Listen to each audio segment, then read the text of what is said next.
Let's give it a try. Let's do a sound check real fast. Let's give it a shot real fast. Can you hear me? Let me know if you can hear me. I'm just going to go on the way it is. I apologize. I'm not all that up on the technical end of how these things work and how that, how these machines operate. And when they have, they have a mind of their own sometimes. Let's do a sound check. Are we good? Let me just make sure my meters are going good. This is the last time. No more sound checks. If this shit don't work out this time, I'll holler at y'all tomorrow. How about that? Mike is good, Donna. Thank you. If this shit don't work out on this trip right here, right now, I'll holler. I got a lot of shit on my plate. I got a lot going on in life. And for you ungrateful, you know what's talking about hurry up, do this, what's taking so long, why the music, this and all this. Y'all ungrateful MFs. I'm gonna be nice, but you know what you can do. All you ungrateful folks who don't even know how to make toast in the morning, let alone know how to work a dish, a board like this, a camera, a light, a microphone, and all the other stuff that come with this. There's a lot involved over here. It ain't no light switch, and then you just start talking on a microphone. There's a lot of stuff going on over here, and I'm self-taught. I'm learning how to do it. Shit, I'm still learning how to speak to some of you, let alone, I don't want to waste my whole, you should be thanking me. Damn, Wyatt, thanks, bro. I appreciate it. Instead, I got to hear all this old pressure. I'm stressed. I got to hear pressure from folks. You ought to be, oh, man, thank God. YouTube is good, Miss Pittsburgh. Thank you. Miss Pittsburgh chiming in all the way from Pittsburgh. Don't let me find out you somewhere in Nutbush, Tennessee somewhere. Don't let me find that out. Raj, you want talking about playing records is easy, fam. No, it's not. You know who think playing records is easy. You know who DJing, who think DJing is easy. You know who that is? The person, the same mentality, the same person that go to a club or a dance back in the day that didn't do nothing but bitch about how the music was being played. They bitch about everything. They bitch about how the music, that's that bullshit ass song. Don't nobody want to hear that. Don't nobody want to hear that. You are, no matter where I DJ'd as a kid, I'm gonna say a young man, no matter where I DJ'd, there was always somebody that sat back in the cut like this and complained, sat there and watched me DJ, cut, scratch, did everything,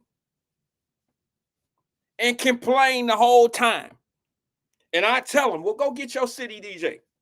Go get your dude or your person that make this shit that turn up in your city. I didn't say turn up back then, but I would say old school shit because I was old school. Say shit back like, who was rocking your city? Go get him and watch what happened. Watch what happened. I'm going to cut him up. Somebody go get a DJ in Cincinnati that can claim, here's what they going to say. I'm going to pose the question. Go get a DJ that beat me in Cincinnati on the turntables. And I know what you're going to say. I know some of y'all going to say, well, they don't know you. Yes, they do. They'll pretend not to know me, but they know me. They know who the DJ was for Men at Work. They know that we never battled. And the ones that did step up got sliced up. I'm talking about radio dudes, ICD, all them dudes that had shows up at the Wiz. When the Wiz first came in town, I killed one of them at the Boys and Girls Club in the gym on the turntables on his shit. Tore another one up at the YMCA downtown on Lynn Street. Told him up, go get Squire. Squire know what it is, Roz. Go get him. Come on, Roz said Lando. Go ask Lando about me. Go ahead. How you think we know each other? I'm talking about DJs that scratch, that cut. Go get Fresh. Fresh was the DJ for Cold Premier. Shane and them. Jesse ain't got nothing coming, Linda. He know it. Jesse better keep playing cool in the game and all that old shit. He don't do what I do. He never did what I do. Now I got love for Jesse. That's my man. You know, he got about 15 aliases, but that's my man. You know what I mean when I say his aliases. I'm just saying that Jesse, he is he a lot of people on Facebook. And I'm talking about he used names. I don't know how he's able to get some of the names that he has. You know what I'm talking about, Linda Reed. He got some aliases. But he used names like I don't know. He didn't have Red Fox. He didn't have a whole bunch of different people. He didn't have Martin Luther King Jr. Something. He didn't have them all. But yeah, no, Jesse a good DJ, but he, you know, he do his thing. Ross said, throw us a party then. I tried to throw a party, but y'all didn't hate it. Some people hated on me because I want to go back and do the 90s thing. And I'm tripping on that.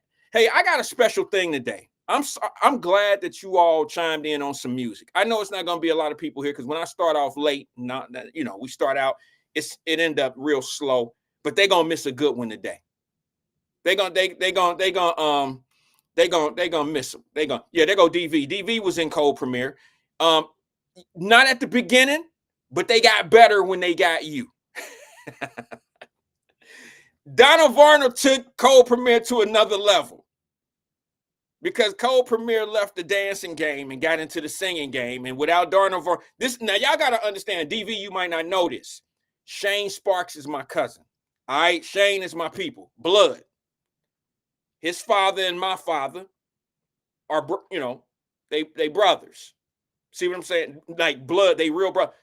Sparks. That's family last name on my father's side. But yeah, Nino Brown, Linda Reed, yep. But yeah, Cold Premiere went off and did something special. They went out to LA. They went to New York. They did some things that we just wasn't into doing. We wasn't a singing group. All right. But Cold Premiere went off. Y'all didn't become a singing group, with all due respect, because everybody know DV can sing. Okay. I ain't trying to ride or no shit like that. But I'm just gonna be honest. Y'all wasn't a singing group until you got there. All right. Until DV, Darnell Varner, got to that group, they wasn't really a singing group. They could dance their ass off. I'd put them up at the top tier of all of that. And as far as singing, it took DV. It was almost like Johnny Gill joining New Edition. Let's be honest. New Edition was not New Edition, the singing group, until Johnny Gill got there. Darner Varner was Cold Premier's Johnny Gill. Yeah. And I respect the group because they went off to do some good things. They, went out to LA, shot some videos, did a movie. They did quite a bit of stuff. Being from Cincinnati, I wish it would have been a long time situation for you guys. I wish you would have been like the Jodeci of Cincinnati, to be honest with you. Cincinnati is long overdue for another Callaway's, another. I know Roger Troutman is not from Cincinnati, but when you say Roger Troutman, you have to think of people, you have to think of Cincinnati and stuff like that because of the circles he ran in. Midnight Star. Cincinnati deserve groups like that. And we're going to talk a little bit about music today. So if you're not ready for it, yeah, Shaba said, your daddy, he said, yo dad, my dad, cousins from Chattanooga. Yeah, my people live in Chattanooga. The Sparks, they got some people there as well. So, there might be some. So y'all, Shaba can connect, me and Shane. He know that I'm a Spark. Well, I'm not a Sparks technically by name, but by blood, I'm a Sparks. Okay, so that's he said, damn, that's kind of high, but I get the point. Hey, bro, don't get it twisted. I'm not saying you're Johnny Gill. All right. I'm not saying you was doing all that. I'm saying you improved the group at the capacity that Johnny Gill, because you can't sing Candyman. What was it? Candy Girl? You can't sing that at 30 years old at New Edition. It took a grown man to come in that group at New Edition like Johnny Gill did. It took a grown-ass man to come in there and, make it a singing group. They could get away with, can you stand? Yeah, Ross says Sparks from Madisonville. Correct. Get out my business.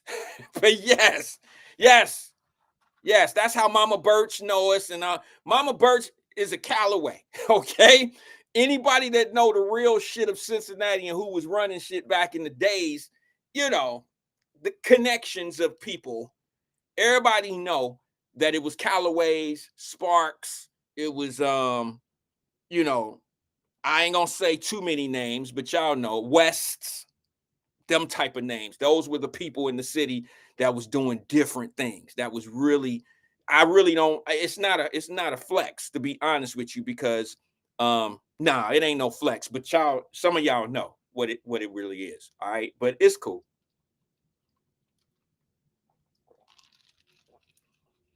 Said his uncle was a Rolling Stone in Chattanooga. He probably was one all throughout Tennessee.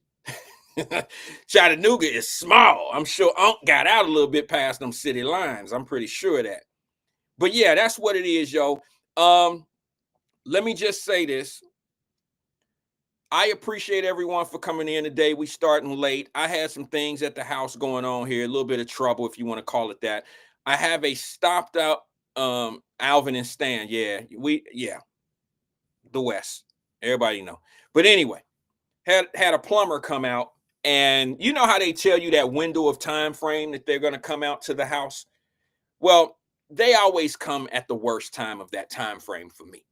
They'll say some shit like, well, we'll be out there between the hours of 8 and 5 or 8 and 4, 8 a.m. to 4. And I'm like, damn, that could be any time. And then they'll call when they 20 minutes away. So you've been sitting there all day, ready for the plumber or ready for your technician to come out. And they call 20 minutes away, from when they coming. That's to prepare you. Well, this particular guy, he said he called. He said that he called. He didn't call. Okay. He really didn't call. But I said, okay, no big deal. He called right when I was about to start the show. Well, not start the show, but start my prep, which is about 30 minutes before. And he says, I'm 30 minutes out. I'll be there in a minute. So he gets here at 1 o'clock, about 5 minutes to 1. So I put a note out saying we'll start about 1:30. Well, I got a messed up line. This is why, well, this is why I tell people when you buy homes, when you're a homeowner, you always have to get a home warranty. Okay. People think that you're stuck with all these, like, I can't afford a house because I don't have, maintenance department, all this and blah, blah, blah. If you get a home warranty, it's like $50 or $100 for them to come out and diagnose the problem. Okay. Now you have to go with a pretty good warranty company because sometimes they deny claims. They're like insurance companies. Sometimes they'll say, well, we don't cover this, we don't cover that. And then the company that came out to see you, now they get an opportunity to take your ass all the way up top. That's what happens sometimes. So I'm in pretty good practice of dealing with warranty companies and dealing with plumbers, AC unit people, or AVAC people, stuff like that. I'm in pretty good practice because I've been doing it for many years now, but I still don't like to see them coming. Nobody wants to have a problem. No one wants a plumbing problem, a heating and air conditioning problem. No one wants that. I'll be honest with you. I seriously thought about getting into one of those industries.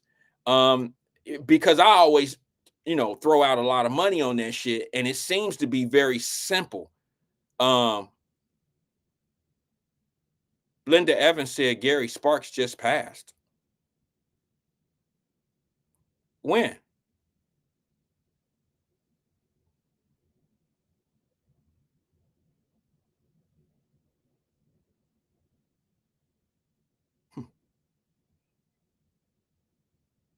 I'm gonna have to look into that. Um,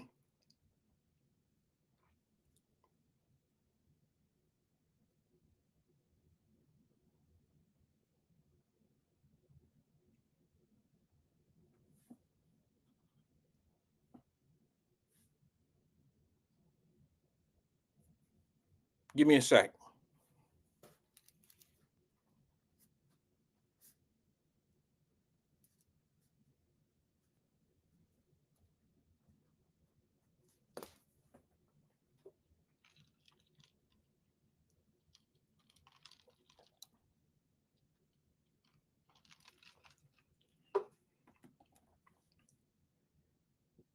Um, let me do this. Let me go to the phone lines real fast. I don't even remember what I was just saying. Let me go to the phone lines before I get started. Let me see what's going on the phone lines. Sorry about the delays and everything, folks. Today's been a really different day for me. Okay. Good afternoon, caller. This is Wyatt. Who am I speaking with? Edsel Rothstein, how you doing? Hey, Rothstein, how you doing today, brother? I'm pleasant. Hey, happy belated birthday to you. You didn't call on your birthday, or maybe you did, but I I was don't. busy. I was I gonna was say I busy. didn't think you did, but happy belated birthday to you, bro. Oh, thank you very much. This is Edsel Rothstein, aka Fame Rothstein, aka Michael Snackson. You know all that shit. I just want to remind y'all that y'all don't deserve me, Oh, and I'm really here on loan. So okay, let me okay. get right to it. You know what? Uh, Hold, Fame. Go ahead. Rothstein, before you say that, let me say something to you. I don't know where you're going in this conversation, but let me just say this to you, brother. I know how you feel when you say the things that you say like that. I kind of feel the same way sometimes. Proceed. Yeah, exactly. You know what I'm saying? I was listening to Black Radio today. They're talking about the recent surge of violence and youth dying, getting shot at 1 in the morning, and all this and that. And Okay. I swear, 80% of the comments, verbally on the air and written on Facebook, was all about beating the hell out of the kids. Well, that's probably the That's all. problem. That's the antidote, the panacea for black folks for everything. That's Beat the probably the hell out of problem. somebody. That's probably the problem. That's exactly the problem. You're going with that horrible mindset of effing somebody up, and and this is what you get. Um, that's not a good act. That just because you got your ass whooped by your parents, for those of you who did, you keep thinking that they did you a service. No, that's why I you're angry now on talk radio. I understand, brother. How now? Let's be honest, and I promise I'm gonna let you continue because you talk in my language. How many times have I told you I've gotten plenty of ass whoopings on this program? I mean, I've told people that I used to get my ass whooped all the time, but it doesn't. And they It don't work. obviously don't work. You would only need one ass whooping if ass whoopings worked. Right. Right. General had been on. I was listening to yesterday's show, because I heard my name had got called. So I was listening to yesterday's show, and I heard you talking to the gentleman. How he'd been to prison 2-3 times, but he Mm-hmm. got his ass whooped, regularly as a kid. Yeah, yeah. Make You it know what I'm make saying? So sense. obviously they don't work. Make it make sense. And, You know, we and, we, we and when you we got to get talk off of like that that, that when that you Bible stuff that was used to. You can't sit up here and talk about how the Bible was used to enslave you, but use it to discipline your kids 2,000 years later. Like none of that makes sense to me. Yeah, I get it. I just, hey, I'm just an advocate. I don't put my hands on my kids because I know how that could be a problem. You know what I'm saying? And here's the thing: I may have an advantage. I don't know if I have an advantage. I don't have a boy and a girl. All I have are two daughters. I'm a full-time father. I've been a father my entire fatherhood. I've been a father. You see what I'm saying? Like the day they were born Mhm. is when I kicked in as being a dad. And I'm gonna tell you something, bro. I just use different disciplinarian ways of putting my kids in check. Right. I don't put my hands on my kids, man. I think there's a psychological way of you may not see it, but you're hurting the kid somewhere down the line because the kid is passing on those same traits. You see what I'm You're saying? exactly right. You're exactly right. So that's really all I have wanted because I'm kind of recovering from birthday activities. But Okay. I wanted to get that How off was my your chest because birthday? I was Did you have listening. a good birthday, brother? I had a splendid birthday. It was That incredible. Waffle House was pretty dope, wasn't it? Or Ah, did you you go got to the jokes. spaghetti spot? You got jokes. You No, got these are the jokes. places that you always want to try to get everybody else to go. I'm assuming that you probably stepped in there in your I ain't finest never asked gear. nobody to come no damn water for Waffle Bro, House. Spaghetti factory. did you throw on your Adidas sweatsuit and walk in the Outback or walk into the Waffle House like you was gonna kill their ass that day? Did you put on the shiny white? With my do rag on. Yeah, I was fronting. I looked good. I was fronting. Yes. You understand me? Oh my But God. but no, no, seriously, I just really would love for black folks to really just kill that noise like early. Just like you talking about. So this ain't for generations that are with a 15-year-old in 2025. Exactly, it's not. This is for you new parents, you new, you mothers that are 23-year-old with two toddlers by two people. You know what I'm saying? Don't beat them kids. Don't put hands on them. Use your words. Like you gonna tell them when they doing something wrong. Use your words. You do the same thing. Use your words. There's other ways to discipline children other than just punking them and bullying them. You know what I'm saying? That's why half of y'all, your damn daddy died at 60 because his heart was fucked up because he was stressed out as a kid. So his heart never got right, as he was growing up because he was stressed out as a kid because his mama and daddy beating the hell out of him. And it just goes, it's cyclical. It goes from generation to generation and it gets old. We've got to stop that. Just so, like I said, just like you said about how this ain't for kids of this generation, people with what do you say, 2025-year-old, 15-year-old? No, yeah, it's not. It's for you people who got 4 and 5-year-olds in 2025, your kids, your nieces, your nephews. That's right. So you agree with what I was saying yesterday as far as when you look at rules and regulations or laws, if you want to call them, some of the things that we need to implement,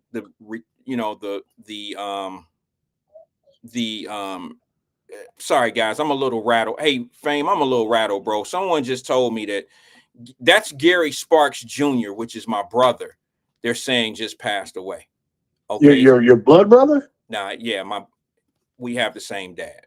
That's my wow. And I'm sorry to hear that. Linda I'm sorry to hear that. Go ahead and handle your business. I couldn't call yesterday. I was perved. I had a lot of, doing a lot of day drinking, with the celebration, and I'm listening. I'm like, he don't need me to buttress his point anymore. He killing it. I'm gonna let him cook on this one, about these parents of today. Yeah, because there's people, Fame. No, I need your conversation right now, bro, because I'm a little distraught a little bit. But however, I'm still on point of what my ideas are. The laws of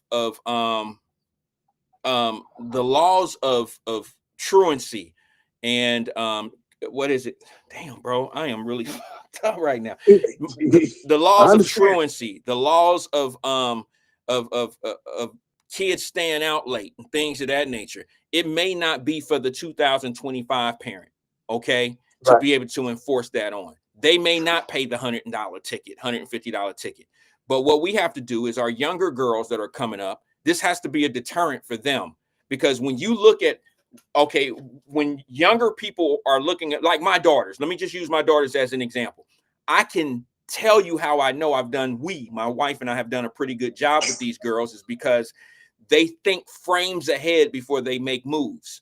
They know the consequences of having children at an early age because they've watched people do it and they see what happens.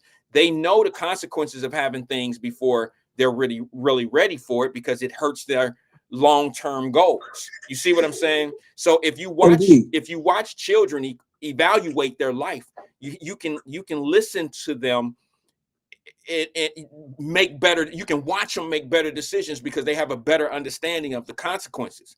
And that's what we're asking the leadership to do now. And that is, look, what you need to do is you need to start punishing these parents now so it'll go down as being punishment. So these up and coming young ladies and young men will say, hey, I'm not going to raise my kid like that. This could be a problem because if we all know school clothes are expensive. All right. We learn that being parents. You learn how expensive it is to be a parent. We know how expensive it is. Some of us learn once we became a parent. Some of us know it before we become a parent that way.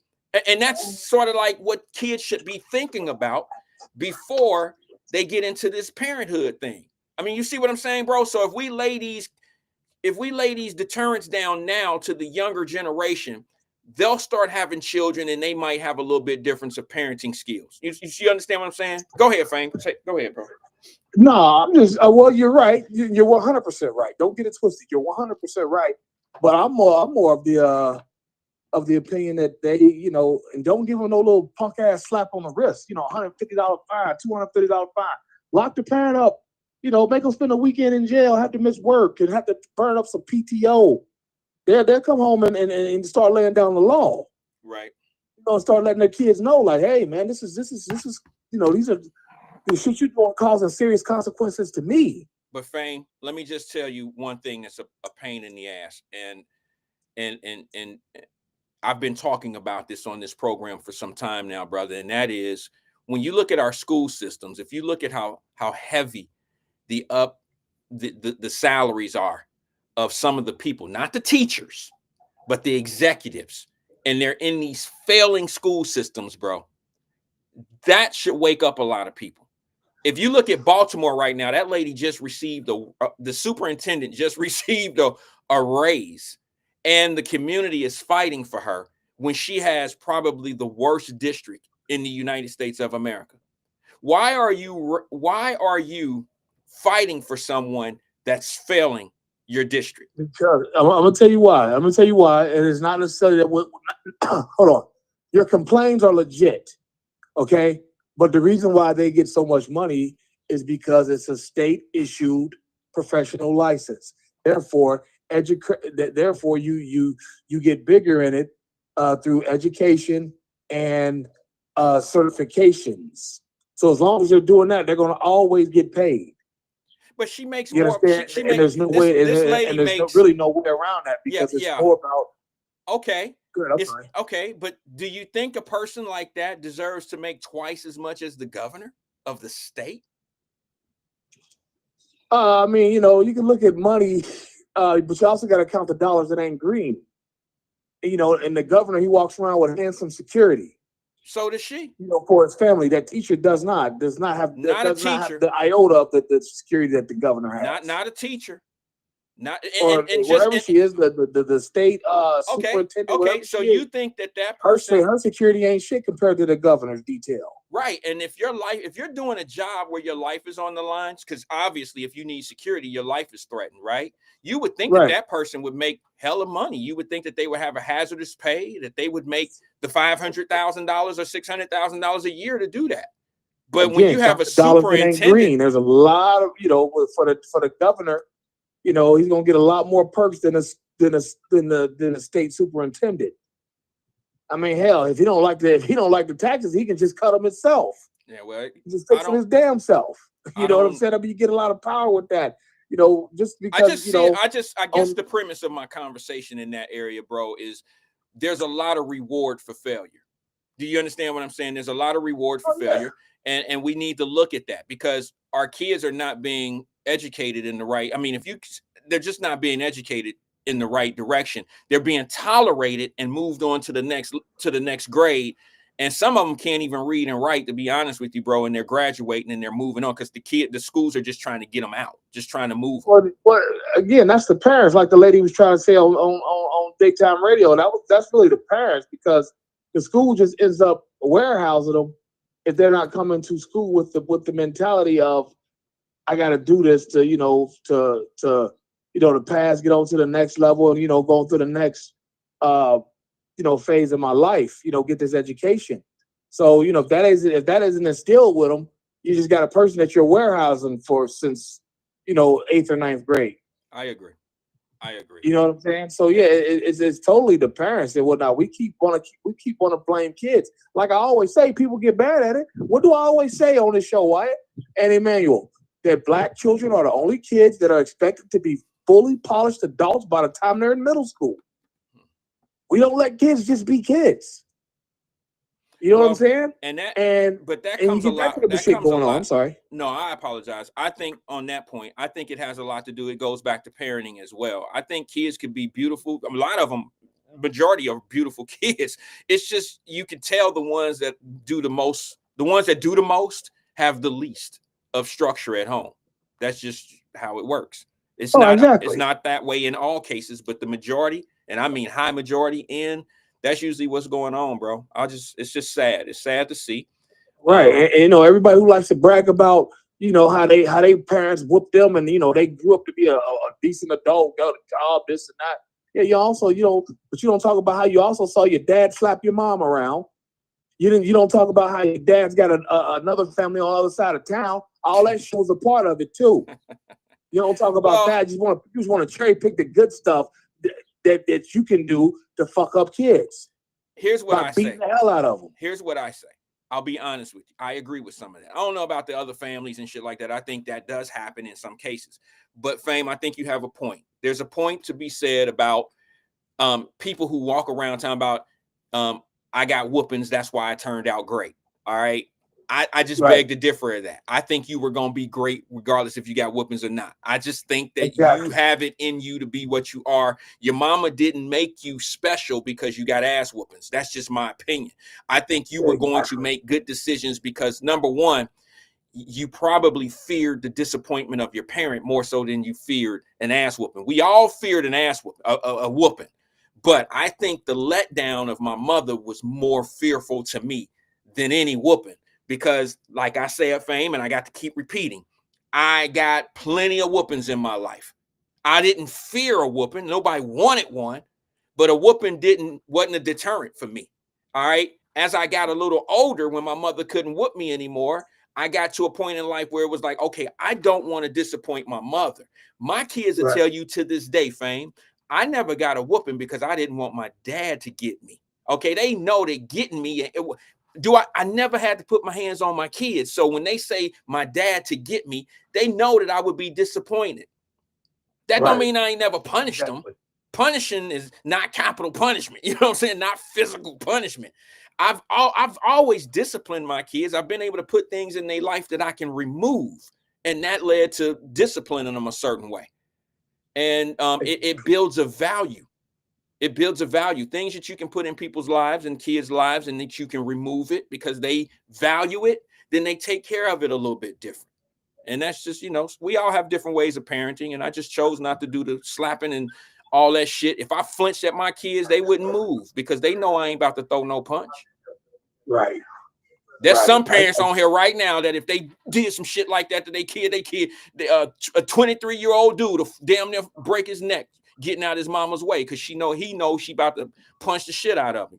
But that's probably the same person that's probably putting hands on their kids, and their kids gonna put their hands on their kids. And last point on that, bro, I just can't find myself to be too familiar with how we were dealt with how were we dealt with in the slavery days of being punished? How did they show enforcement? They used physical abuse. That go a long way. All you doing, you're so damn woke, but you carry on a clear tradition from slavery. Absolutely. I mean, you know what I'm saying? So all that, but I'm at Lens Crafters. Okay, brother. I gotta get my boy in there getting some glasses. Nah, it's your old ass. Happy birthday to you again. It's your old ass getting that little thicker glasses now, huh? No, it's for my boy. No, it ain't. I'm just I mean, I need some too, but this is him today. Well, you got them bottle bottoms, don't you? You got them thick ass, them Coke bottles. Is that what they used to call them? All right, Fame. Hey, have a great day, man. Happy birthday to you. I appreciate you engaging with us. Shout out Jeannie. That's my birthday twin. Yes, Jeannie as well. Yes. All right, brother. Thanks for engaging with us. Later. Bye-bye. That was Fame Rothstein. Yeah, I appreciate it. Listen, CK looked like he got a problem with me today, and that's all gravy. It's all good. It's all good.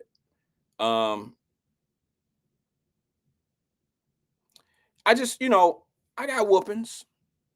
And I just think that there's a different way. You know what I'm saying? Because I don't think the whoopings work. That's just me. I think there's a way to make your kids understand that you mean business, and that's what it is. Linda, don't worry about it, sweetie. Don't worry about it. I got plenty of time to take care of what I need to take care of. It'll go right after the show. I'll be making my phone calls. I'll probably be heading to Cincinnati. It looks like I just made some put some text messages out, and I'll go from there. All right. Good afternoon, caller. This is Wyatt. Who am I speaking with?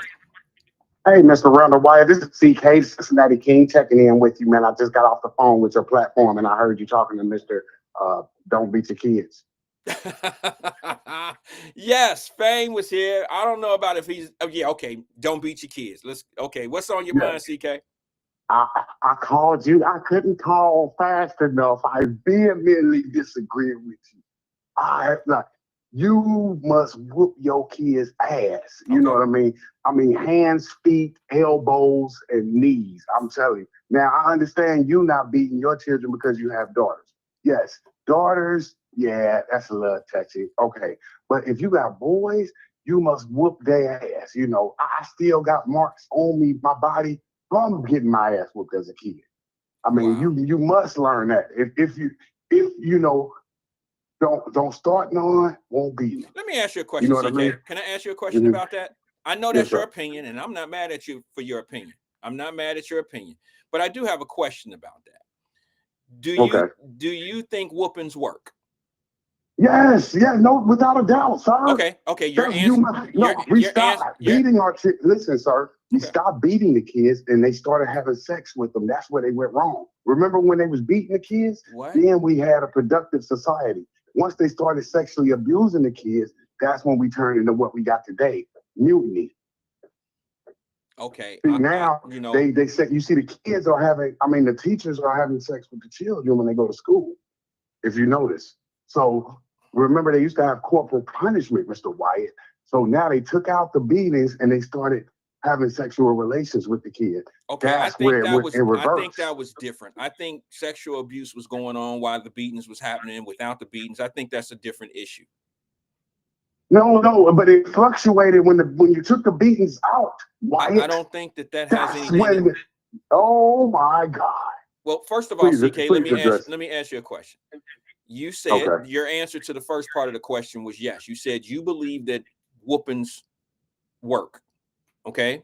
Without a shadow of a doubt. Now let me ask you a question that I know you don't know the answer to, but I would respect a guesstimation. Okay. I would respect Okay. your answer. Um, how many people, how many young men, because you said young men don't put your hands on the girls. Okay. How many young men, we'll focus on the young men. How many young Right, right. men in the penitentiary you think used to get whoopings as a kid? I think What the majority percentage? of them did not. I'll say 40% You making up shit, received but it's okay. weapons. No, I'm just saying. No, you asked my opinion. I know.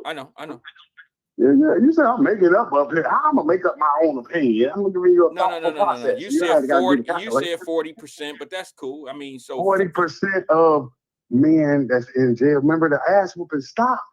Remember, when we was kids going to school, the ass whooping stopped while we was in school. We had a developmental problem when me and you was in school. So we got 50 years of no ass whooping. Now we have the products of the no ass whooping kid. I'm just trying to tell you, Mr. Wyatt, you must beat these kids' ass. You remember Bernie Mac, rest in peace, his God I his don't soul? know why you think that.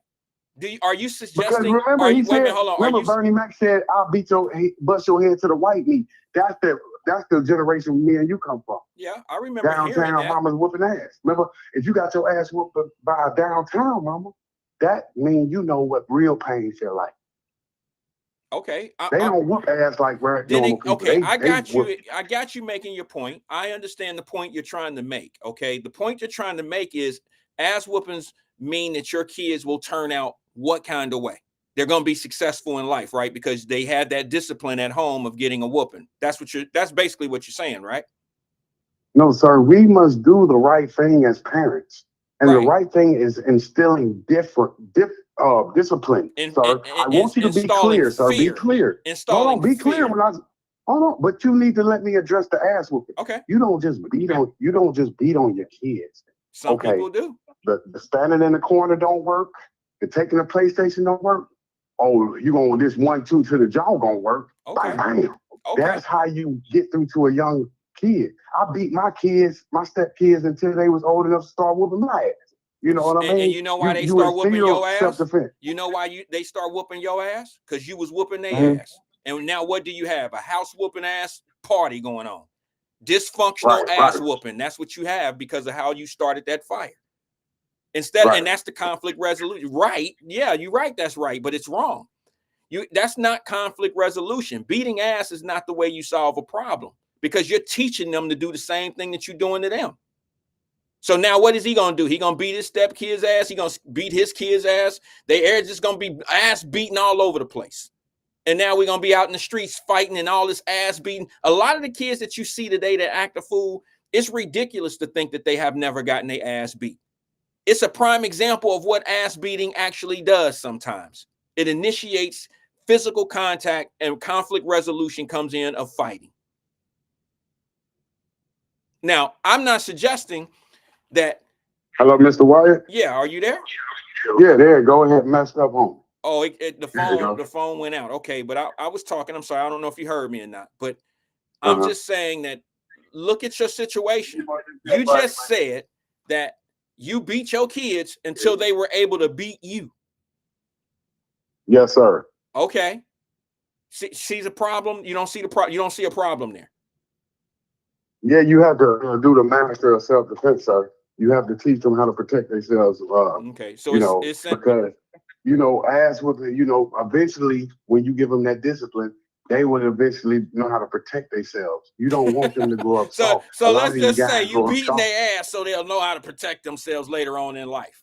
No, but it's you don't just whoop their ass. You make sure that okay, if a certain discipline don't work, remember you look at them, then you can take something away, and then it's a process. You don't just go straight to jail. You put them on probation. You put them on, house arrest. Then you go for the ass whoop.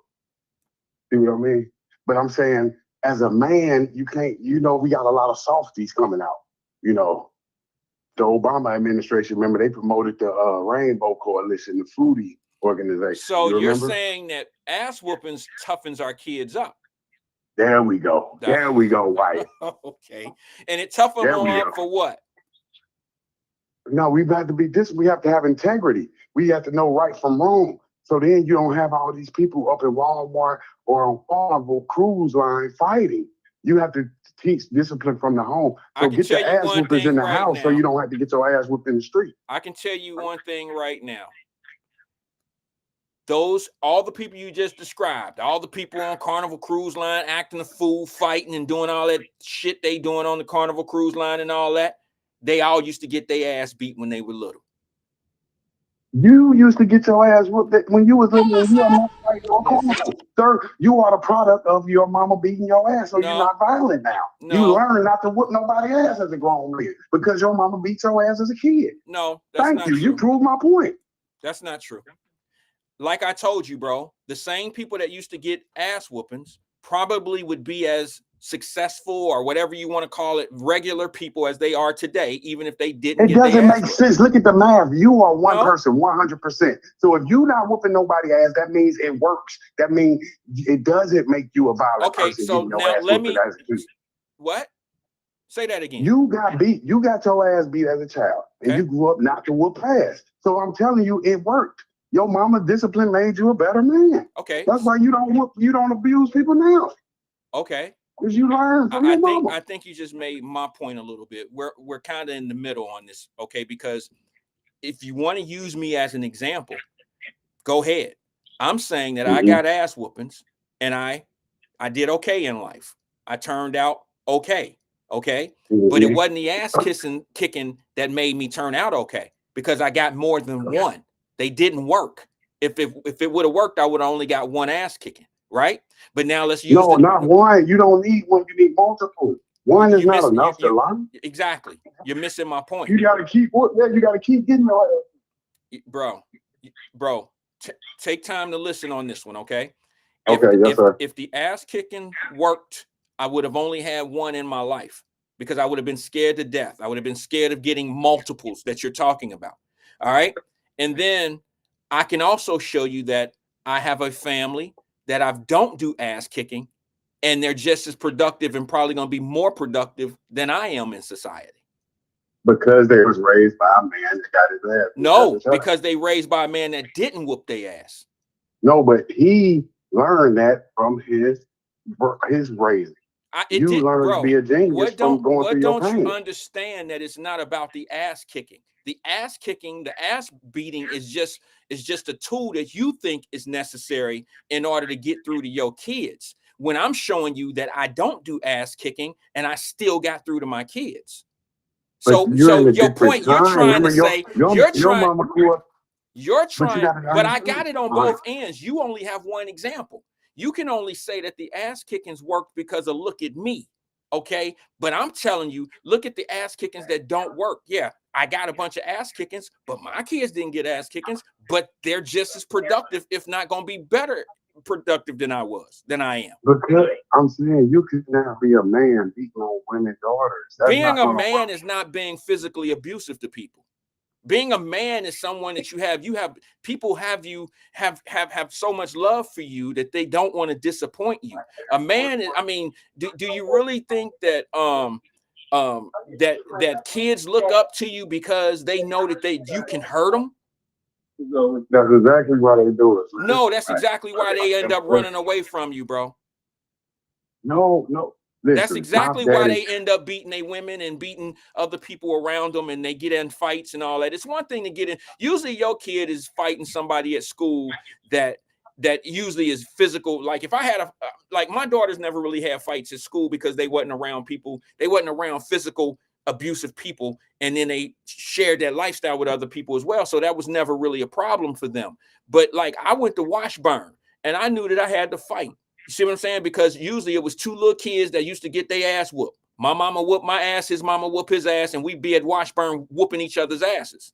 I mean, that's just how it worked. But remember now, when I was a child, I got my ass whooped so bad that I got a scar on my penis that's still there today. So I'm scarred for life from getting disciplined as a child.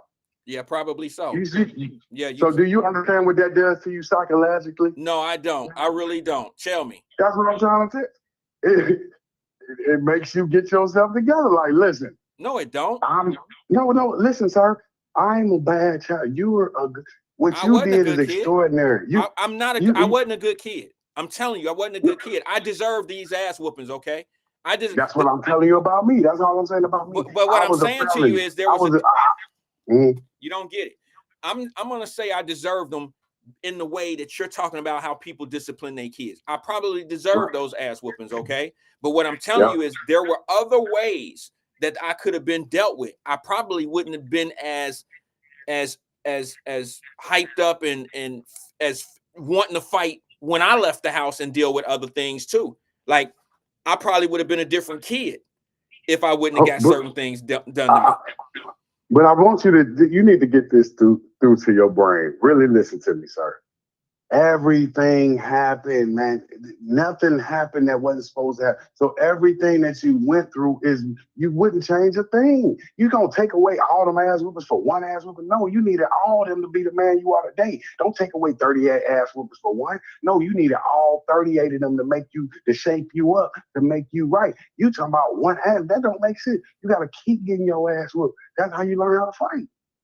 You don't just learn how to fight just getting your ass whooped one time, sir. Now, CK, that's a perfect example of what I don't want.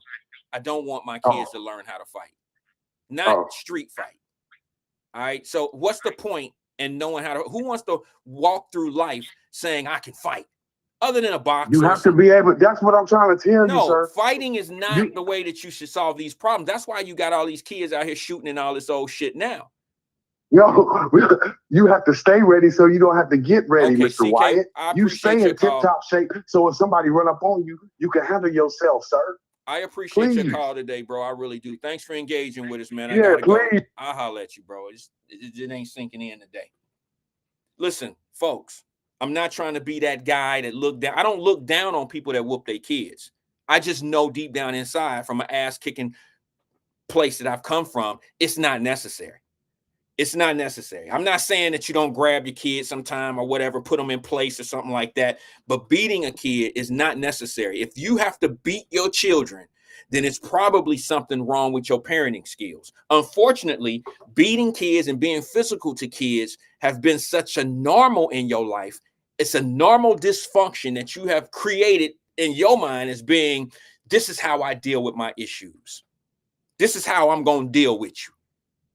And I'm telling you that there's a ton of guys. Let's just keep it with guys. There's a ton of guys, even the ones I know, that went to penitentiaries that got ass beatings every other day.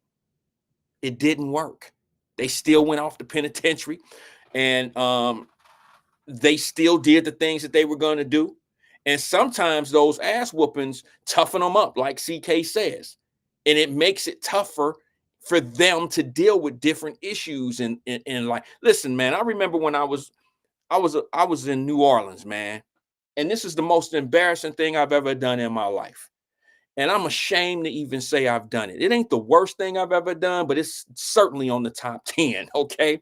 Story for you before I play this video. I went to a school called Carr Junior High in New Orleans. It was a school, basically, we played a lot. It was sports school.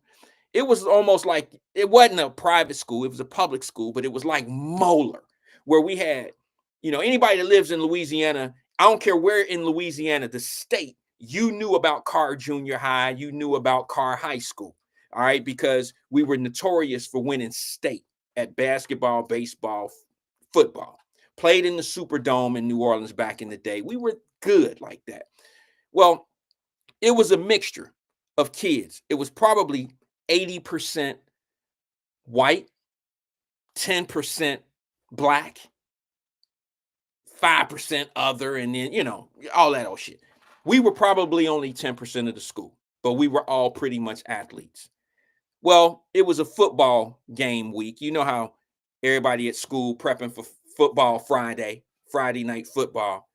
And this little white girl that was sitting in my classroom, preppy little white girl, had the little, she was preppy, polo down. You know what I mean? These were well-to-do Jefferson Parish ass kids. All right. If you know anything about New Orleans, Jefferson Parish is where the not uppity, but the high level white kids work, live, and we was mixed in with all this. And she didn't have any money to buy a football ticket. She was a couple dollars short. Now, keep in mind, I'm Wyatt, I'm Randall, I'm Randy, Lil Rand from 1335 John Street when I'm going to Carr Junior High. I don't know any, I haven't learned certain things yet. I'm still that little dude that used to get an ass whooping. Well, this little girl needed $2. Y'all know that I'm talking $2 to buy a football ticket. She was $2 short. She didn't borrow money, whatever. And she didn't have it. But you look at those white kids in there and you're like, how you don't have $2? Well, she said, I'll give it back to you tomorrow. I just need to get it from my dad. That type of shit. So I was like, I got $2. Shit, here. Take the $2. I want my $2 tomorrow, though. I don't remember her name. None of that. It's been that long ago. But I remember this situation as if it was yesterday. She got my $2. Time comes up to pay the next day. She said, oh, I'll give it to you later. Later came, but the money didn't come. Couple days went by. Here it is. It's Friday. She don't have my money on Friday. So I told her, I said, listen, if you don't have my money on Monday when we come back to school, I'm going to deal with you. We talking $2. We talking about in Louisiana. We talking about in New Orleans. And here I am threatening a kid for my little hot ass, punk ass $2.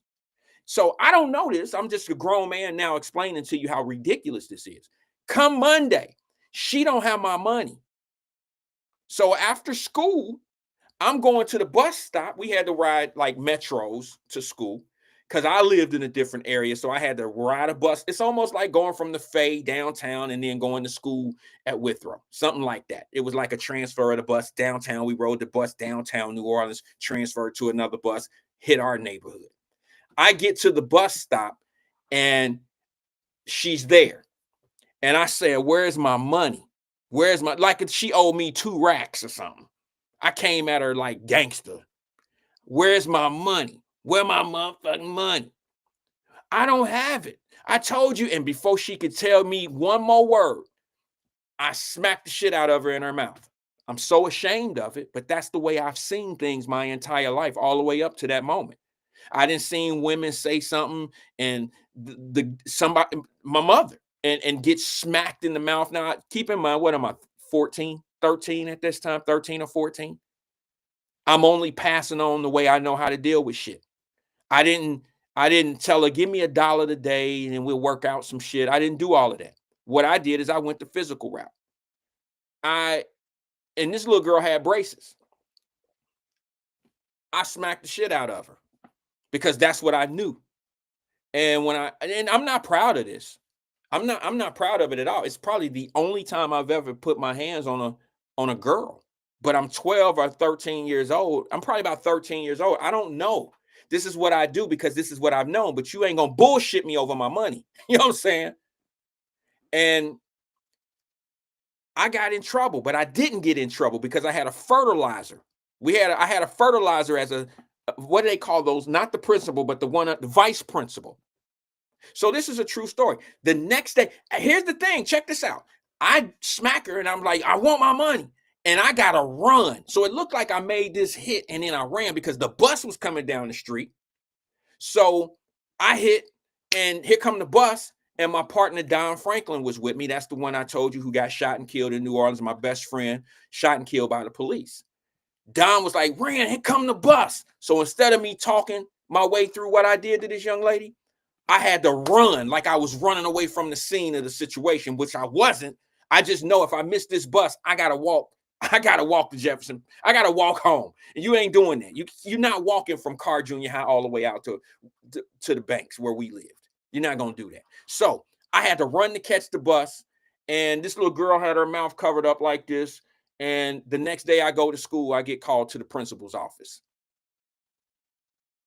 This is in New Orleans. I don't know if y'all know how New Orleans roll, but New Orleans is really, really, it's different.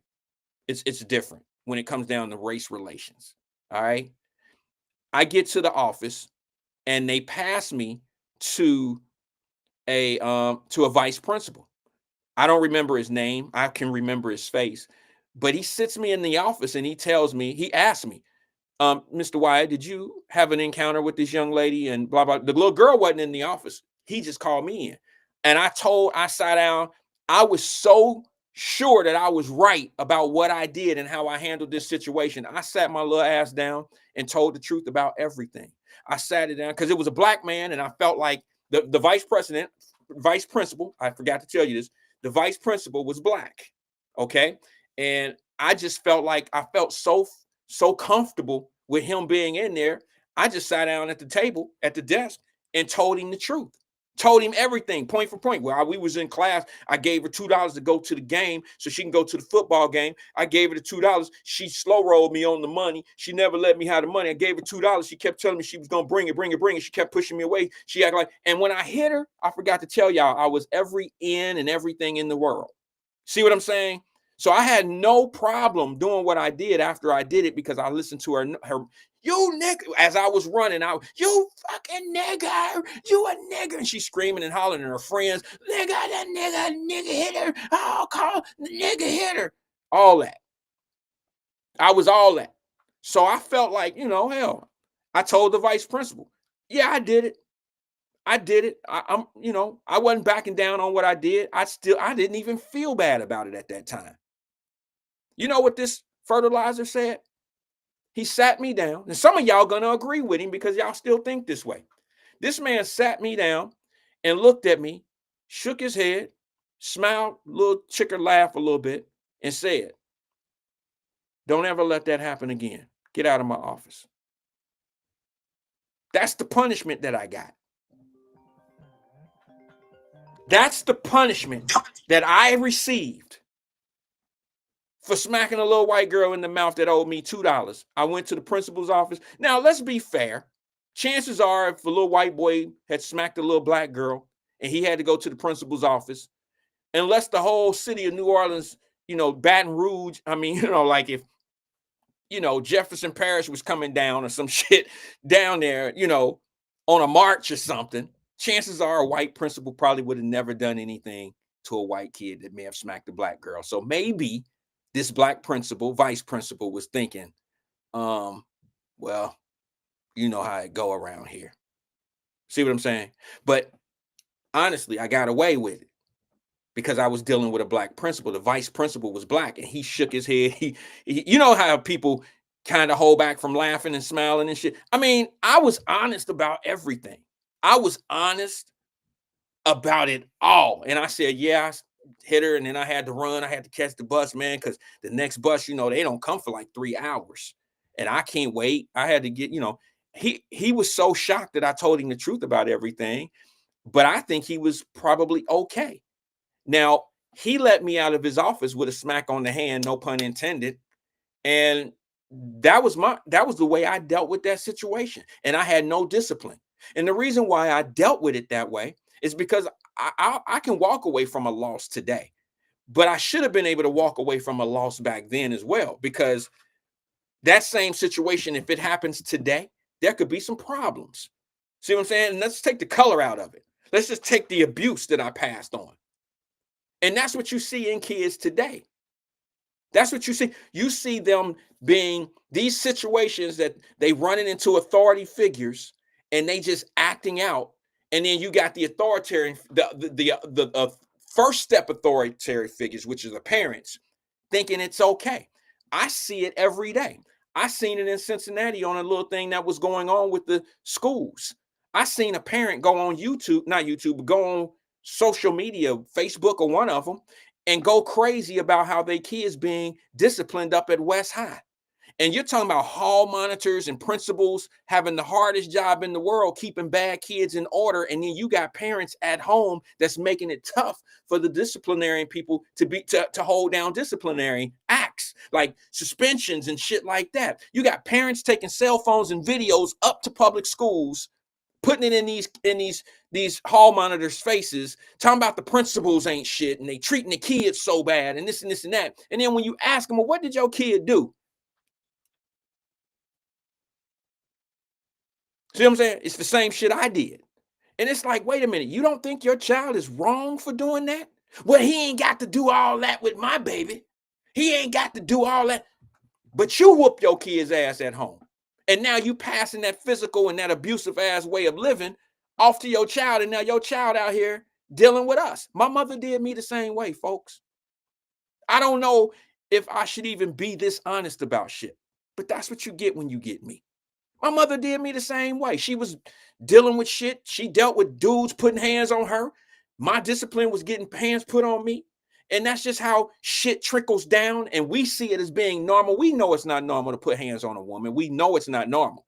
But you always got that one guy to be like, well, she antagonized me. You know, she did that shit on purpose. She know how to push my buttons. Well, get the fuck away from her. Don't deal with her. No woman is worth being with if she can send your ass to jail because she know how to send you to jail. That's the wrong woman, bro. Let me go to the phone lines real fast. Good afternoon, caller. This is Wyatt. Who am I speaking with? Well, good evening, Wyatt. It's just Sis. Sister Alethea Williams. Yes, what's good? What's happening with you? Hey, out here in this sun burning up. Ooh-wee. Burning up. But I just got your nephew. We're about to take him to see Jurassic Park. That's what's up. That came out today? Well, it came out on the 2nd, but I'm not a movies girl, but he loves it. So I said I'll take him today once I got off. So yeah, Okay. It's been out since the 2nd. Okay, that's what's up. I think I'm gonna check that out. I'm gonna check it out. Yeah, it looks like it's a lot of action. He's been seeing the commercials, and every time he see it, he interacts with the commercial and start rah rah. Yeah, I think okay. it's so sweet that All he's right. connected with it. So I was like, I'm gonna take him to see it, see how he acts, That's what's how up. he behaves in there. Well, keep us posted. Let me know. I want to know. I want to know if he gonna want a dinosaur when y'all go to the toy store if he ain't already got Oh one. my goodness! Yeah, I let his dad handle that because he really shows out at that toy store. Yeah, that's what's up. What's on your mind today, sis? What's happening? Well, I just wanted to chime in on your topic, Okay. and I think you're right. I don't think children needs to be. Well, I think it's an old way of doing things. I think it really messes with like a child's how they associate with other children. They can become too timid. They can become fearful. It don't do what people think it does. Like when you whoop a kid, it causes a lot of resentment. Some of them don't even recognize what they got in trouble for. I think it's an easy way out for adults because they don't want to take the time that it needs to explain why you don't do something, how to correct the issue, and then focus on more positive reinforcement, because once you gain control of a child's brain, that's everything. Right. Once you hit them, they could become violent. That happened to me. I became so aggressive. I was damn near a bully in school because I was so upset because I was getting hit at home. Like, why whoop somebody? And I'm like, well, you do it. Like, why are you telling me not to cuss and you cuss? So what I'm saying is, like, parents want to model things that's inappropriate in front of children, but then want to whoop their butts when the child acted out. But if you carry yourself as you supposed to, be a good model, then the child will follow along. But creating fear by whooping a kid, because that's all it does. You're creating fear, which is a barrier in your parenting. The kid is not going to respect you for whooping them. They will have more respect for you for explaining, sitting them down, letting them understand, have them ask questions. Man, I got a whooping and you're asking me questions. I can't focus on what you're asking me while you're whooping me. You know what I'm saying? Right. So I don't think, what I feel like is, I don't care if it's soft, if it's hard, if it's a few hits, a lot of hits. I do believe that it's abuse. Yeah. I really do. Because you don't have self-control. That's what happens when a parent is overwhelmed, frustrated. They resolve to go to whipping the child. Sis, I gotta ask you a question. This is a deep one. I think it's a deep question. Coming from a female's point of view, answer this for me. Do you think that it can mess up a young lady that's getting hands put on them at home, either from a father or a mother? Do you think that that could put them in a position where they are now accepting abuse? Yes. You see what I'm saying? Yes. Like some of these young girls get their ass beat at home. You think that's how you resolve problems, and it's not. That is not how you resolve problems. You can get so angry that what you're demonstrating to me, I'm sorry for the baby in the back. What you're demonstrating to me is that you have no self-control. So the thing is to be fearful, because at any moment you can pop your wig. At any moment. At any moment. So I'm going to be walking on eggshells because I'm unsure when you're going to lose self-control as a parent. That's what it is to me. It's not if it was not losing self-control, everyone be getting whoopings at the same time. People whoop for different reasons, okay? And there's no book, there's no rule. And the reason why child abuse became an issue where they was like, no, you cannot leave whips or marks on a kid. That's too much. That's too much. People don't know how. I understand. But here's my thing, sis. I'm trying to look at this from a different perspective. Like when we look at the answer to the problem of the violence in our neighborhoods, what we're hearing, I think it's a little bit deeper than people want to admit. I think that when violence and punishment of violence is used as a conflict resolution within the home, that violence and that attitude steps outside the doors with that child. And that's how children tend to want to deal with things. It's no different than if they hear certain type of, language in certain ways of how the mom and the dad handle things in the home. They tend to go say those same things outside the door to authoritarian figures. Like if the mom is a bitch at home by the dad or the stepfather, or whoever it is, if he calling her a bitch all the time, then it's okay for the kid to go to school and call a teacher a bitch. You see what I'm saying? I think that there's some connections there. And I think that a lot, and now let me ask you this. Do you think that a lot of the kids that you see out here that are involved in a lot of this violence, do you think that they were handled violently as children? Either violently or constantly humiliated. Okay. Because the two go together. Like I remember parents in my childhood, I remember parents coming to the school and was able to whoop their child in front of us. That scared the shit out of us. You know what I mean? It wasn't even our parent. So when you humiliate a child, it's not like the whooping is over. Now you're about to get teased and bullied because of what we saw just happen to you. And actually, when you get hit, that hurts. Right. That hurt. It hurt physically and mentally. But you're doing it in front of other children. So now they don't allow that stuff anymore.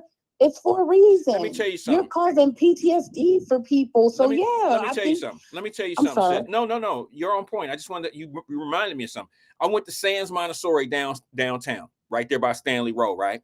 My mother had a boyfriend who whooped my ass on that big ass playground over there right during recess. He whooped my ass. He literally gave me a wedgie and whooped my ass on the playground because I was acting up in school. Now, do you really think that's necessary to get me intact in school? Do you think I deserved, I don't know what I did to deserve an ass whooping in front of 200, 300 kids out on the playground in front of everybody.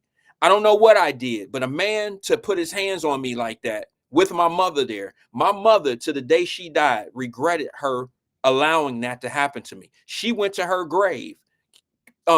She went to her grave pretty much apologizing to me for that action ever since I was in like the 3rd grade back then, 3rd or 4th grade. That's what happened to me. So she knew it was wrong.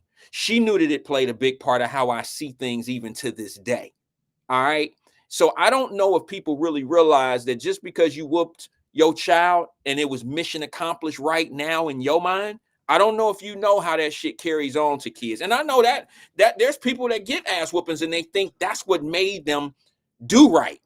No, it's Right. not. It's really Alethea, let me not. ask you, It's did you ever get it's ass a whoopings? mental thing. Did you ever get whoopings, sis? I did. Did you get more than one? I got more than one, but Okay. I got less than the home because I became very verbal, and I let them know how that makes me feel. And I let them know, like, it's really making me hate you. It's making me hate. I had to use the word hate. But you're not just Like, hating them. You getting into fights, you bullying, you doing some other Yes, things. I was. Yes, I was. You joining other tough people. Your It circles. made me feel unsafe in my home. But I can also say I was imitating behaviors that was shown in front of me. There you go. And what I'm saying is when you know, kids flock together, you know, the ones that rock together flock together. The ones that usually are violent tend to be okay amongst each other. And that's why you get a lot of bad influence on kids, because they surround themselves and they all might have different trauma of the same thing and handle it different. But most kids may not really want to be the shooter, but they around other kids that will shoot. And then they grow. Yes. They grow around them kids and they become shooters. You understand what I'm saying? They become shooters. And now you got a kid that's out of their lane and out of pocket for what they normally do. They not really that kid, but you didn't put them in a way. They not around normal kids. They're around kids that are physical. And I think that's what we're looking at today. A lot of people, look, I don't even blame the schools. A lot of people, I know we got a bad school system when it comes down to what we're teaching them, how slow they learning it to them and all of that.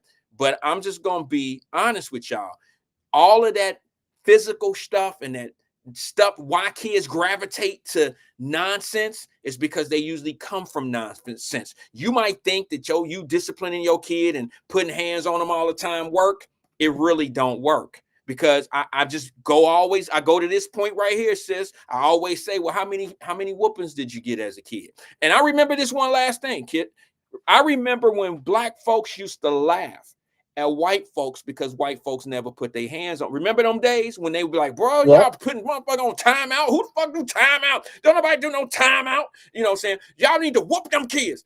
And I'm not saying that white kids don't turn out bad or they don't turn out as being mass shooters. So do we. We turn out bad. We turn out to be mass shooters. But I don't think it was because they wasn't getting ass whoopings. Just our you know, I don't know if Master was whooping his house like he was whooping slaves. If it was such a great way of disciplining people, why didn't they hang their wife out there to get whooped like they was whooping slaves? Why didn't they whoop their own kids like they was whooping slaves if it was about disciplining them in the right kind of way? They think it's like if you don't whoop a child, it's spoiling the child. No. But the last time I looked up spoiled or looked at anything that's spoiled, that don't remind me anything of my child. Like, it just caused me to communicate more. The other day, I think I came on your podcast. I said, my son is 1. I slipped up and said that SHIT. I don't want to say it because he'll repeat me. Right. And I said it out loud. And I was like, oh.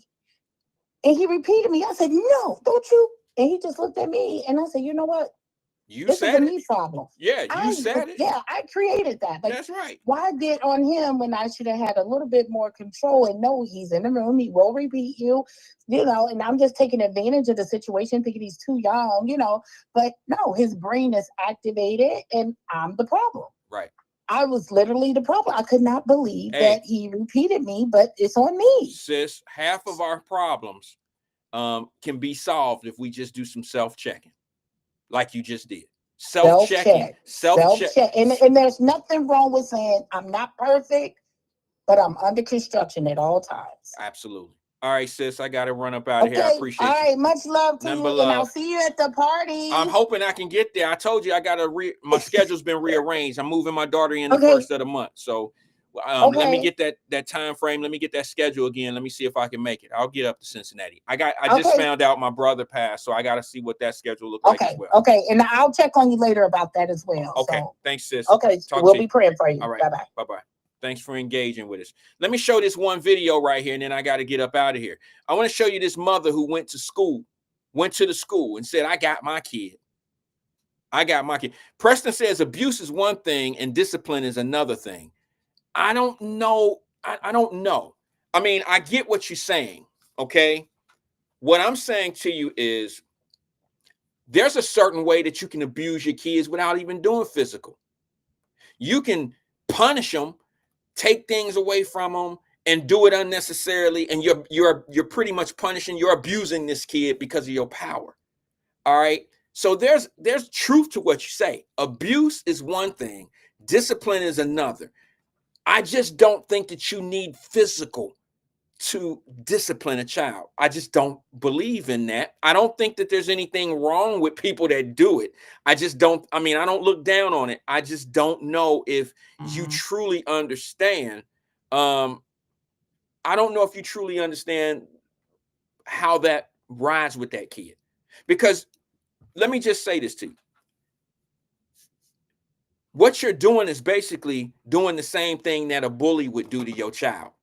What does a bully have an advantage of your kid on? A bully is basically manipulating your kid to believe, I will beat your ass. I will beat you up. I will take what you have.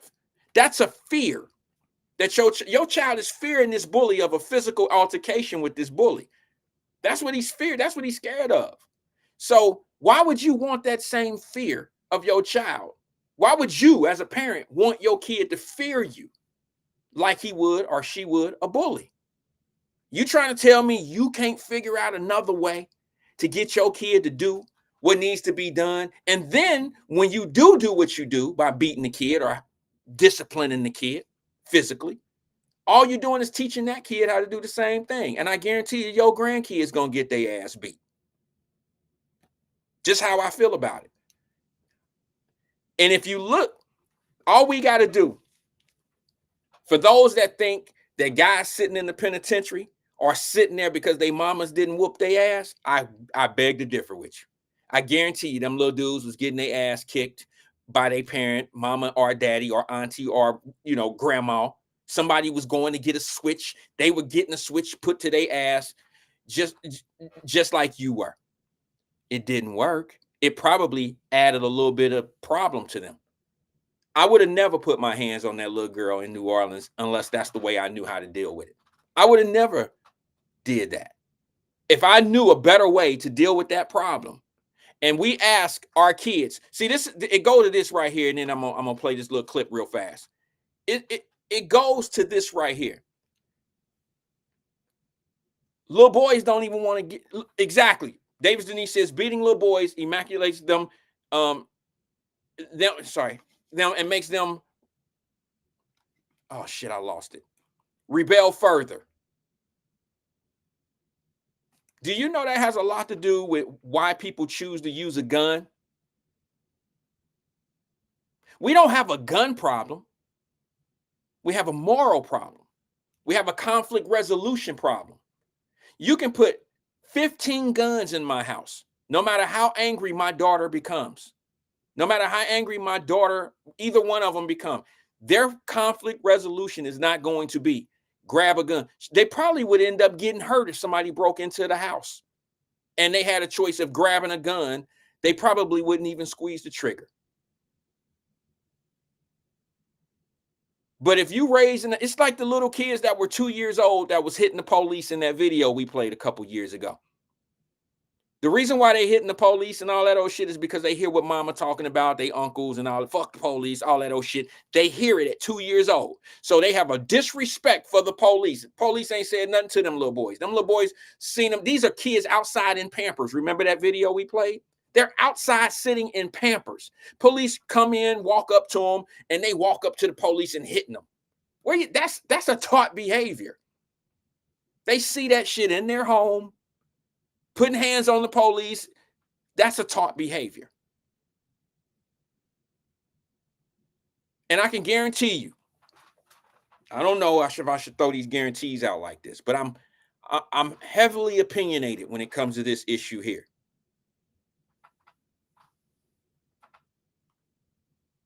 Look at the kids that's ripping and running the streets to this day, the 14, 15, 16-year-old kids that are involved in all this gun violence. Are you suggesting to me that they mamas never put hands on them? They mamas never disciplined them.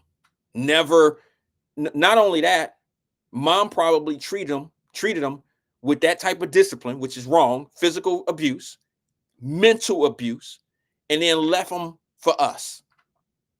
Left them for the police to deal with, counselors at school to deal with, teachers to deal with, principals to deal with, all of that. And then sometimes, let's rewind the vice principal that I ran into. They become fertilizers of the problem. They don't even discipline the kid. Or they say, well, shit, I only got 6 months left and then I'll retire. Or we got 3 weeks left for school. Shit, we'll deal with that shit some other time.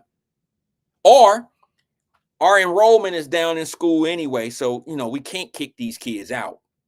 We got these numbers that we got to keep up, because if our district lose kids, then it's going to cut into the money. Or, well, we sending them to 2020, and then when they get to 2020, they running into likewise children, and they just being recycled. And then the punishments and the punishments aren't tough. The deterrent isn't tough. So I don't know if y'all know this, but 2020 is just JV jail. It's junior varsity jail. Them kids, even back in our day, they go to 2020. Ricky and Charlie and them go to 2020. They come home. They get a party when they come home from 2020. They come home and they've been gone 6 months. They come home from 2020, and it's still the same way. Matter of fact, now you got judges and shit that are releasing these kids because they think that the kids will do better out in a society that them kids ain't ready for. Go to 2020 and have a better program. But how does those programs work when you got to go back home to mama who been beating your ass and everything that you do is a physical? That's how they deal. That's how they deal with their problems. Putting your hands on a little boy could make him feel like that's how I have to deal with my problems. And that's why you see and little boys these days ain't out here trying to get no ass whooping. Right? Not in the streets, I'm saying. They not trying to get an ass whooping in the street. So what do they they go to the gun. We don't have a gun problem. We have a morals, principle, bad parenting. We got all the above. And it all stems down to what's going on in the home, right? Y'all still laughing at them white kids, them white parents that didn't whoop their kids' ass. I remember all them conversations. I remember hearing, boy, them white folks, they don't never whoop their kids. They need to whoop that little motherfucker. They need to do this. They need to do this. They need to do that. Now we sitting back here. What? Let me show you this clip before I get out of here. This is the type of mother that we all probably need. And I don't think she means she's going to do something to this kid physically. But if we had more mothers like this, and I hate to say it, I'm not putting it all on mothers. It's a shame that a man has to come on here and say that if we had more mothers like this, things would be a little bit different. I really should be saying if we had more mothers like this and fathers like this, things would be different. I think personally, quite honestly, if we had more fathers in play, the whole narrative would be changed. Y'all know how I feel, but I can only speak on what we're dealing with. 73% of our sisters are out here raising children on their own. Some by choice. Some because they put themselves in that position and all that. It still don't have nothing to do. Whatever the reason may be, it doesn't have anything. It still shouldn't. That kid still shouldn't suffer. But watch this clip right here.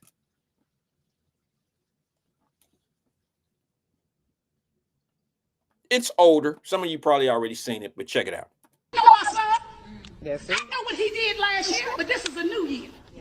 So I don't want nobody reminding me about what I understand, because he mine. And I know he was up here causing y'all up, and I should have been, more on top of his business, because his business is my business. Exactly. But see, Miss Rosalind, let me tell you this.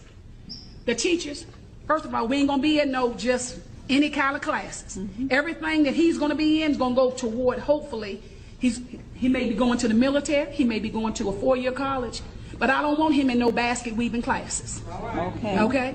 Yes. Now, I need to talk to every teacher because I need to give them my cell number. All right. Okay? Yes. Because see, he know I work 2 jobs. Wow. Now I'm gonna tell you this, Miss Rosalind. If I get a call from this school, and if I gotta get off my job to come up here because he don't know how to keep that mouth shut. Let me tell you, Miss Rosalind, I don't want to catch a case at your school now. Hello. But he know I will. He know I will. Do you understand that? We're not gonna have no problems this year, are we? Miss Rosalind, trust me on this one. And football, he want to go out for? Ain't no football. Parents, That's it. parents, Call it. parents. Call it. Ain't no basketball. Priorities. Priorities. All day long. Until he can get his attitude right. Right. Until he can show me that he can be trusted. Yes. And I'm gonna tell you, I took that cell phone away because that was an extra bill that I was paying. That's right. All them Air Jordans costing $200. He ain't got no job. That's right. That's It right. ain't happening. I'm gonna tell you, he can get them Air Jordans when he get a job. Hello. But until then, all mama gonna do is make sure he got food, clothing, and shelter There and you go. support. What And else? y'all got my support.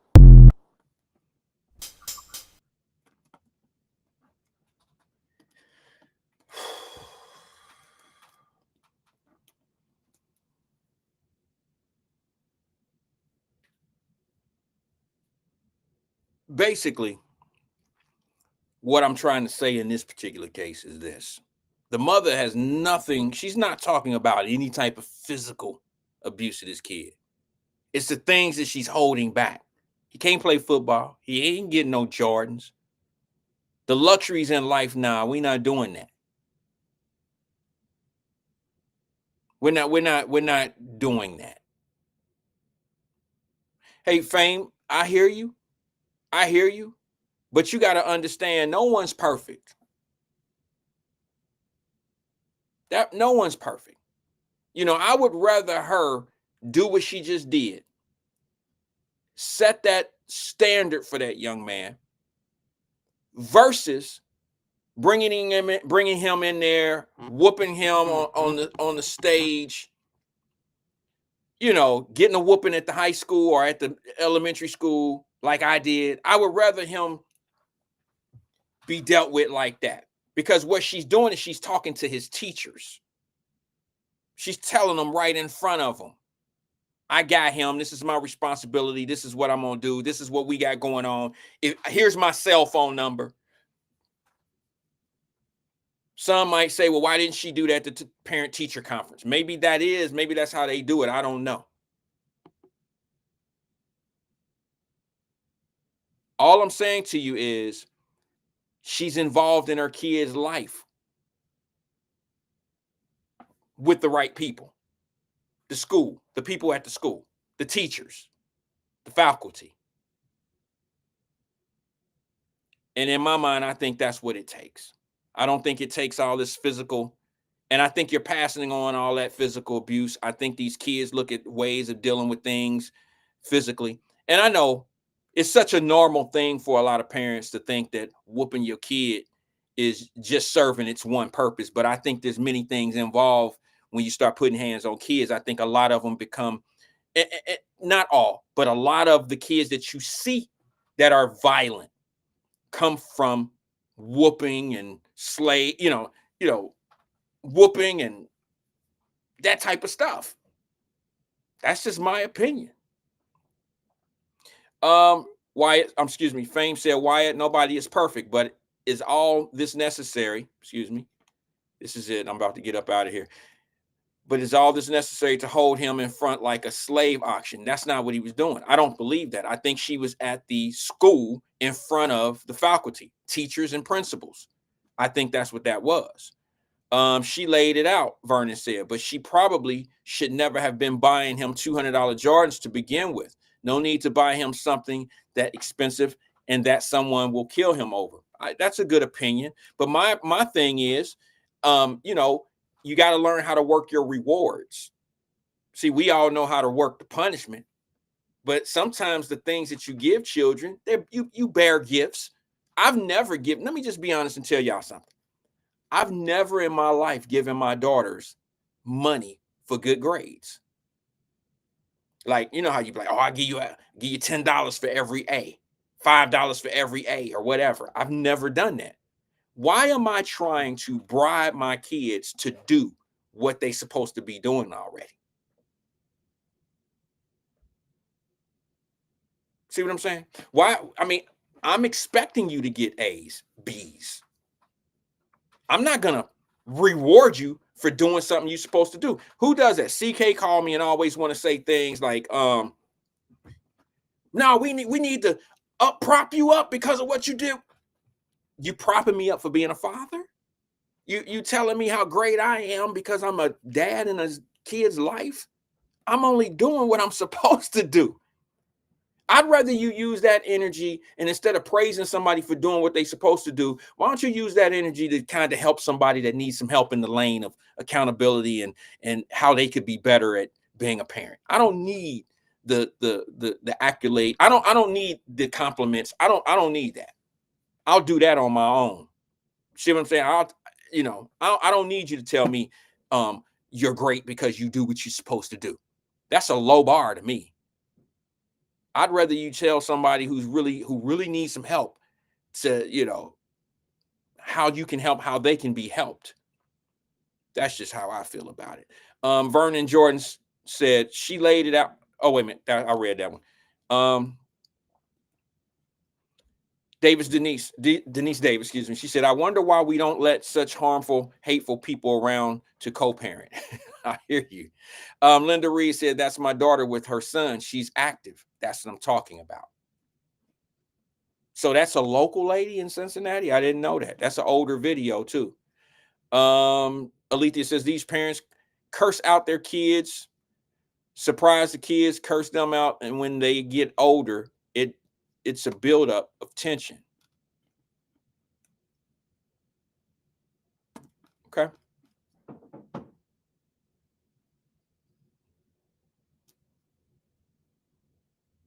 Alethea says a regular father and an outstanding father is two different things. If a father doing what he's supposed to do, he's an outstanding father.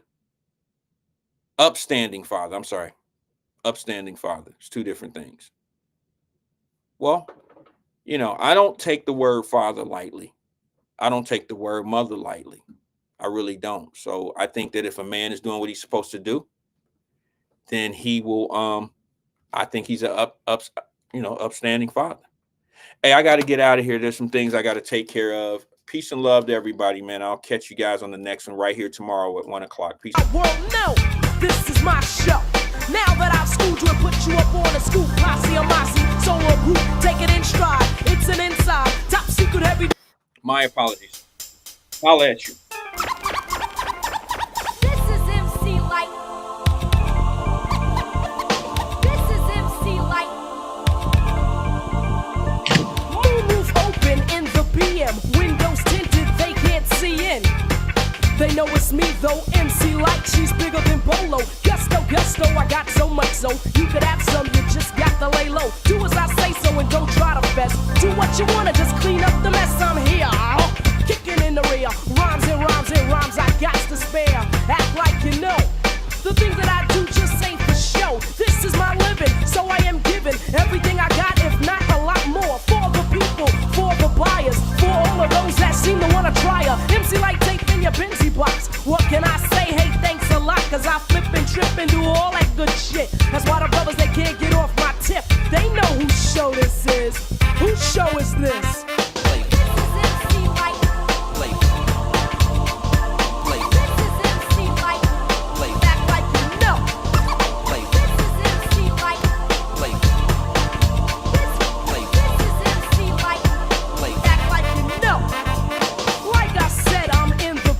Swinging it solo, enjoying my freedom. Turn the radio on, nothing but weak rap. Stop the tape in, that's where it's at. Look up at the sign and I see Winthrop. Can't hear nothing, so I turn down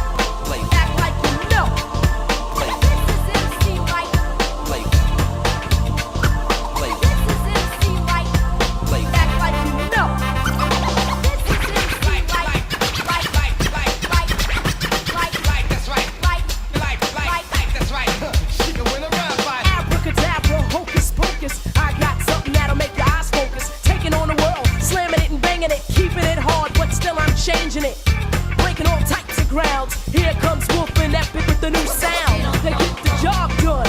The name of the year is like /91. So I'm chilling in the BM, waiting for those that might see in. Straighten my jacket, fix my hair, turn up the system as I prepare to let the whole wide world know this is my show.